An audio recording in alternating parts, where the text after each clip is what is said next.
بسم الله الرحمن الرحيم الحمد لله رب العالمين والصلاة والسلام على سيدنا محمد نبي الأمي وعلى آله وصحبه أجمعين. Dear brothers and sisters, Assalamu alaikum wa rahmatullahi wa barakatuh. Welcome all of you with your program Fatawa Live that comes to you from Mishka Center. The first question, is it allowed to drink beer as a cure for kidney stones? Knowing that the doctor who is treating me, he said it is the best cure for curing the Abu Darda said. The Prophet ﷺ said, Allah Azza wa Jal had sent the illness and the cure. And for every illness there is a cure. And don't make your cure from something that is forbidden. Allah, Ibn Mas'ud said, Allah did not make any cure in something that is forbidden. But if a whole bunch of it is not going to intoxicate you, like the one that you found in Saudi Arabia and others, and you find that it is allowed because it's not intoxicant. What is forbidden, that is intoxicant. If it says it's free of alcohol and it is tested by responsible people, then it is allowed. But everything you eat or drink, it has to be allowed except something that Allah has forbidden, because He said He is the one who created everything on earth. Ibn Athaymin said that the beer that is found in their market, it is halal. It was at that time, it was halal because there is no alcohol in it, and the percentage in it is not even that going to make you intoxicant. And any percent of alcohol in anything does not make it forbidden, unless a whole bunch of it is going to intoxicate you, then it is forbidden. But if it is too little, it's not going to intoxicate the person, then it is halal. And he gave an example: 1%, 2%, 3% does not make the thing forbidden. And some of the people thought that the saying of the Prophet ﷺ, what intoxicate, what a lot is forbidden, and they think that if it is mixed with the whole thing that's permissible, then it is forbidden. No, if the thing that if you reduce, it's not going to reduce if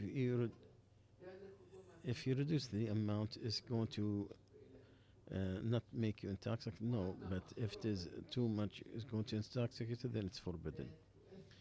But if it is, the alcohol is mixed in a small percentage, if you drink a whole bunch of it, it's not going to intoxicate you, then it is allowed. In the Fiqh Committee in America, they said in the origins and to stay away from the thing that Allah has forbidden, but especially drugs, and what is allowed, the necessity for a cure, for medicine, and there is no other alternatives. And try to reduce the side effects of whatever you're taking on the body, on the brain, on the sanity. And it has to be under the supervision of a doctor or a team of people.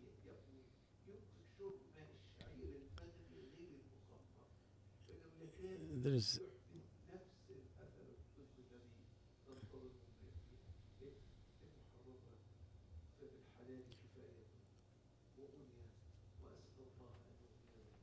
and you could drink the barley water that is boiled, and it's not going to intoxicate. It's going to have the same effect like the beer.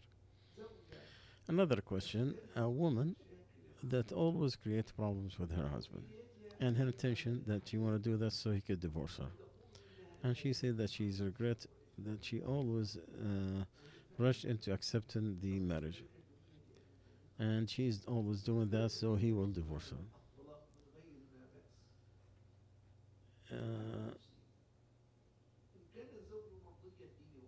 The answer, if the person is fulfilling his religion and his manner, and he did not shortcome in her right, but she cannot live with him because she cannot live with him. Uh, she can ask her husband for divorce. But what I'm afraid of, the promise of the Prophet ﷺ, that a woman should not ask her husband for no reason. But if she fears that she cannot give Allah's rules, the rights of her husband to her husband, and she's afraid to be a disbeliever in Islam, then she could ask for khula and to give her husband whatever he have spent in her dowry, because that's fulfill what Allah Azza wa Jal said in the Quran.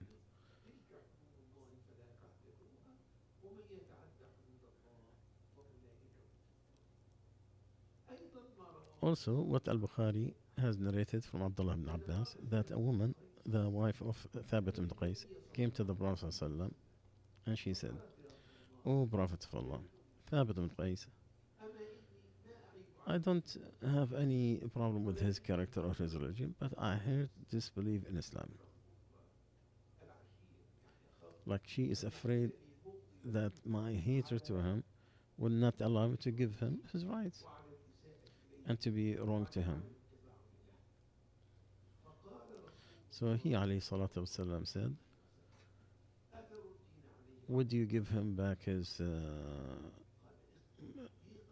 money?" She said yes. He said, "Take the money and divorce her." And Allah knows the best. Our doctor, I have a company that is exporting agricultural products, and one of our partners to have insurance company to to ensure the export, and she they take 6%, 6 of 1,000 in the total month, and I want to know, do I use that insurance? And all I'm paying is like 0.6%, and that's what is allowed, and I don't know if I should or not. The commercial insurance is something that is wrong because it has wrong parts, that has a lot of gambling, or the risk in it is so high. And what is allowed is the communal insurance, like the Islamic insurance or the social one, that are run by governments and institutions. What is forbidden in the commercial one, what is meant in origin, but what is came in a different thing, then it's not. You didn't seek it. It just came with a different part of the job, for example. Uh, and there is a lot of risk and gambling in it. That is, and the only reason that you could do it is if there is a desperate need for it, and there is an Islamic alternative. When there is none, then you have some kind of permission. The second question: a woman who is pregnant and she's had internal bleeding, and she is old. Does she fast Ramadan? She's afraid of dryness and is going to lose the baby. There is only a few days of Ramadan. Does she pay kafara, or she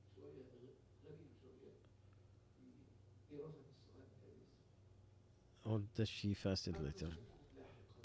And if she break her fast, does she have to do the qada or the kafara, or both? because the Ramadan she's going to be breastfeeding, and all doctors say she should not fast.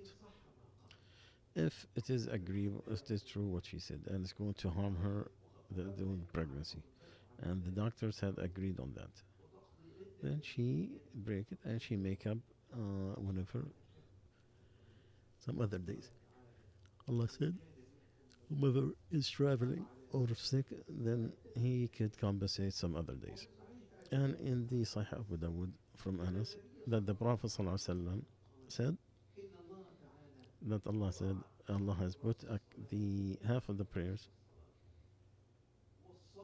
and fasting on the traveler and the breastfeeding or the breastfeeding. Anas says in his, he has said them all, and I thought I did not eat the food of the Prophet ﷺ. And since the Prophet ﷺ said, it shows they're all in the same rule.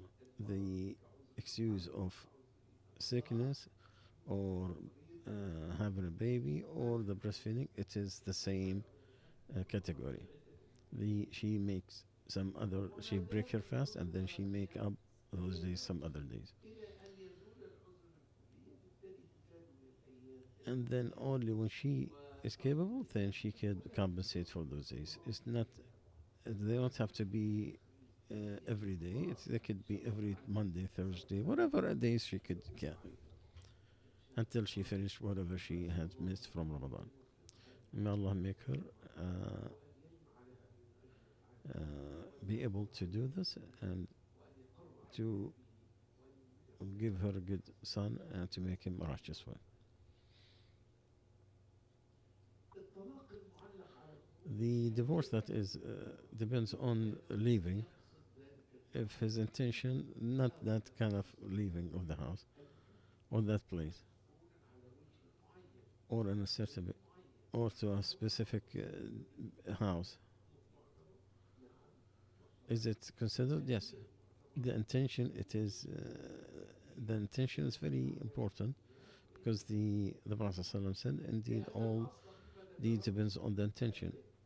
So what he mentioned, what is she go and come back, all these permissible.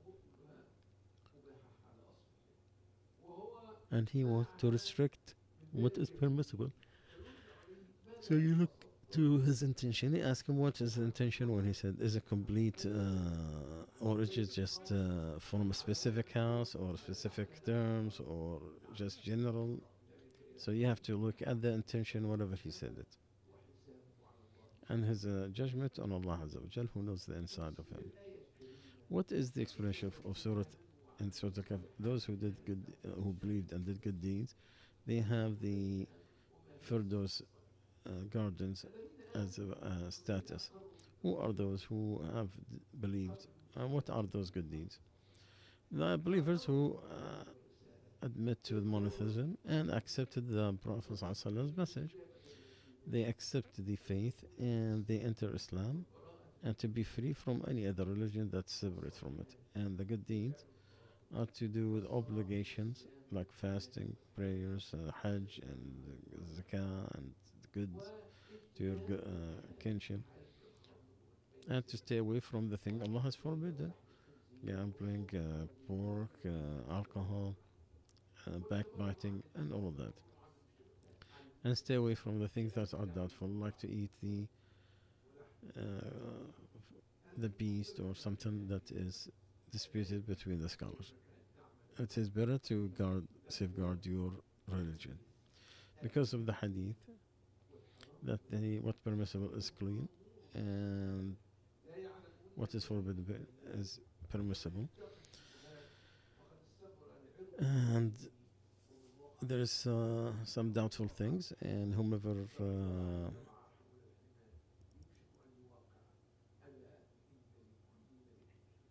indeed there is like boundaries for everything, and Allah's boundaries is His limits. What He put as His limits. The other question is all its part is it filthy or is it pure? And if the animal died years ago, how do you purify? Well, the parts of the oil, like oil, benzene, and solar, and others, it's all pure. It's not going to make your clothes filthy or your body, and because it's not going to stop the water from entering into that part whenever you make wudu. The same thing on the and the when things change from one part to another, like the animals who died, they change from one thing to another. So when they have that change, then it is permissible. So the oil on the hand's not going to isolate the water from going to the skin. And same thing with the prayers. And but it is for self-guarding yourself. Wash your hands. Wash them, whatever. Even though if you can change it in the prayer, that'll be much better. Because you're supposed to wear the best of clothes whenever you pray. Is there any reason for dua in the Rawda of the Masjid of the Prophet ﷺ? I'm not aware there is any hadith, but it is a blessed place, and the scholars and those who go for Hajj, they rush to pray in it. I don't know any specific evidence of a dua, but all pure places and blessed. We expect Allah Azza wa Jal to accept the dua, supplication.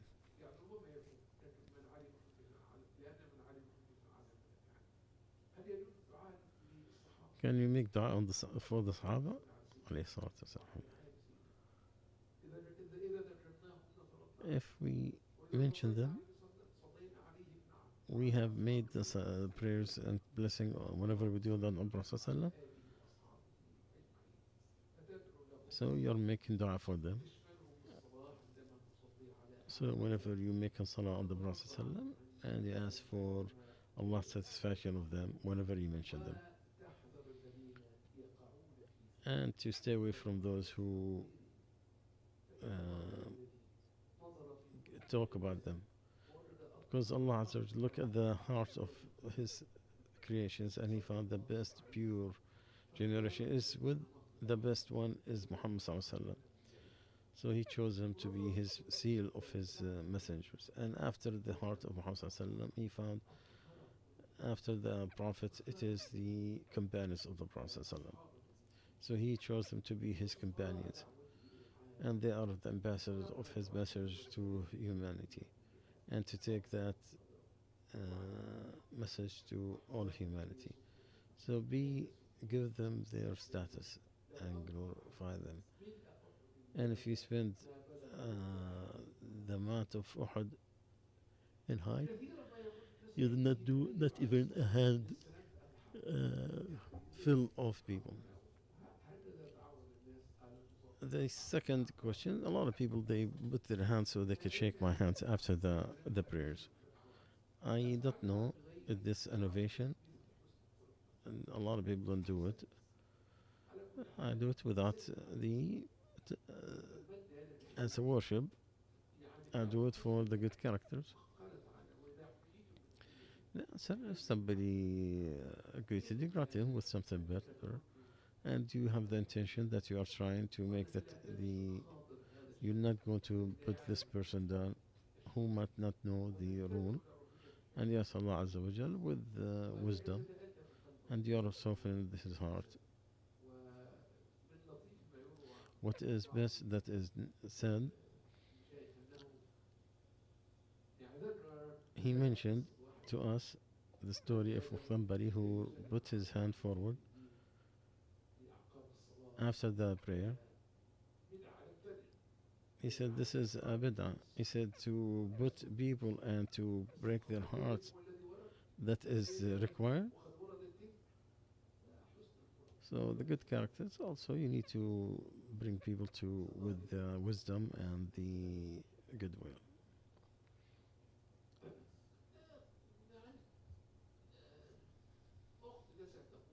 Omar is asking if someone talked with her in-laws, she got mad and she blocked her, and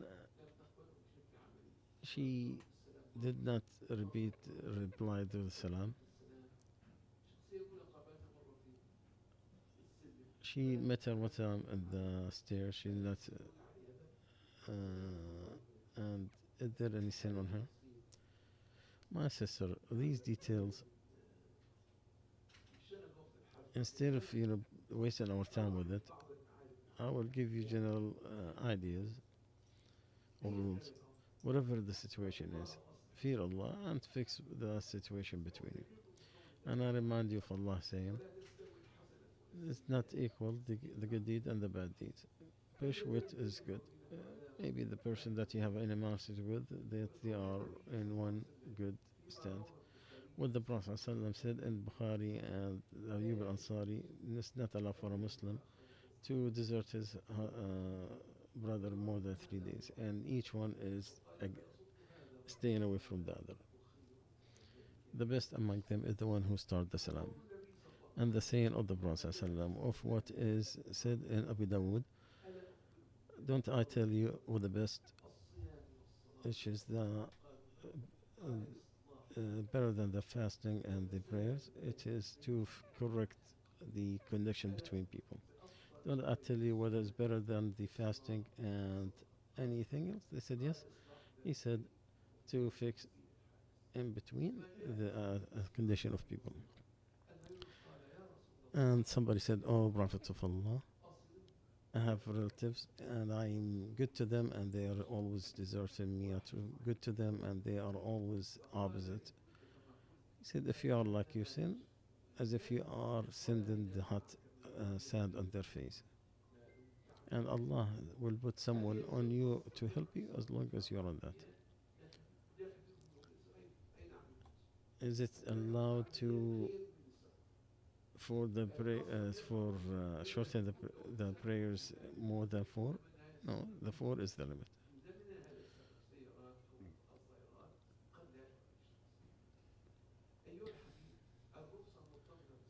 The the break is with the traveling, not with the uh, reason. The wisdom is the hardship, but that one is not measured. But the traveling, it is known. So Allah Azza wa Jalla, out of His kindness and generosity, He made it easy for us. Even if you have your own airplane, still and not going through any hardship that is if you are traveling, then you can combine and shorten the prayers. So we come to the conclusion, inshallah, and we will meet with you, inshallah, next time after 2 hours, inshallah. We conclude with asking Allah Azza wa Jal to bring the peace between us and to soften our hearts and to bring us to the best matters. سبحانك اللهم وبحمدك أشهد أن لا إله إلا أنت أستغفرك وأتوب إليك.